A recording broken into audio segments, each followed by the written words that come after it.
Miking করেছে সেই দিন, সেটাও আপনারা অনেকেই জানেন। যারা বিগত দিনে আকাম উকাম করেছে, অর্থ লুটপাট করেছে, ক্ষমতার অপব্যবহার করেছে, আমি মনে করি সেই দিন তারাই সাথে মাইকিং করেছে। আমরা লিস্ট করে রাখছি তারা বিভিন্ন ষড়যন্ত্রে লিপ্ত আছেন। আমরাও আগামী দিনে দেখব। আমরা বলতে চাই, বাংলাদেশে আমি ধন্যবাদ জানাই সেনাবাহিনীর সেই প্রধানকে, যিনি সময় উপযোগী একটি সঠিক সিদ্ধান্ত নিয়েছেন। সেই সিদ্ধান্তের মাধ্যমে আজকে আমি এখানে কথা বলতে পারতেছি, আপনারা মন করে এখানে কথা বলতে পারতেছেন, আমরা সবাই প্রাণ খুলে কথা বলতে পারতেছি এখানে। সেই সেনাবাহিনীকে আমি ধন্যবাদ অভিনন্দন জানাই। আজকের এই সভা থেকে আরেকটি দাবি আমি জানাই, আমাদের শহীদ রাষ্ট্রপতি জিয়াউর রহমানকে, এই গাজীপুরের এক কুলাঙ্গার তথাকথিত মুক্তিযোদ্ধার মন্ত্রী ছিলেন সেই মুজাম্মেল সাহেব, বলতে চাই জিয়াউর রহমানকে 2022 সালের 9 আগস্ট জাহাঙ্গীরনগর বিশ্ববিদ্যালয়ের অনুষ্ঠানে আমাদের স্বাধীনতার ঘোষক শহীদ রাষ্ট্রপতি জিয়াউর রহমান, যিনি বাংলাদেশের রণাঙ্গনের সাথী বীর মুক্তিযোদ্ধাকে আপনি কুলাঙ্গার বলেছিলেন।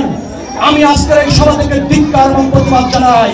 প্রিয় সাথীরা, বন্ধুরা, আপনাদের মনে রাখতে হবে, এই মুজাম্মেল সাহেব যাদের জন্ম 71 সালে হয়েছে, স্বাধীনের 50 বছর বয়স হয়েছে তাদেরকে মুক্তিযোদ্ধার তালিকায় দিয়েছেন।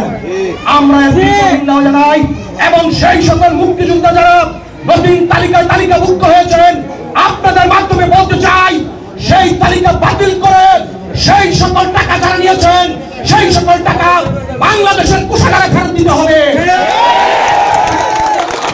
পরিশেষে আপনারা সকলে সজাগ থাকেন, এই দুচক্রী মহলের কুচক্র থেকে আমরা যেন সকলে সজাগ থাকি।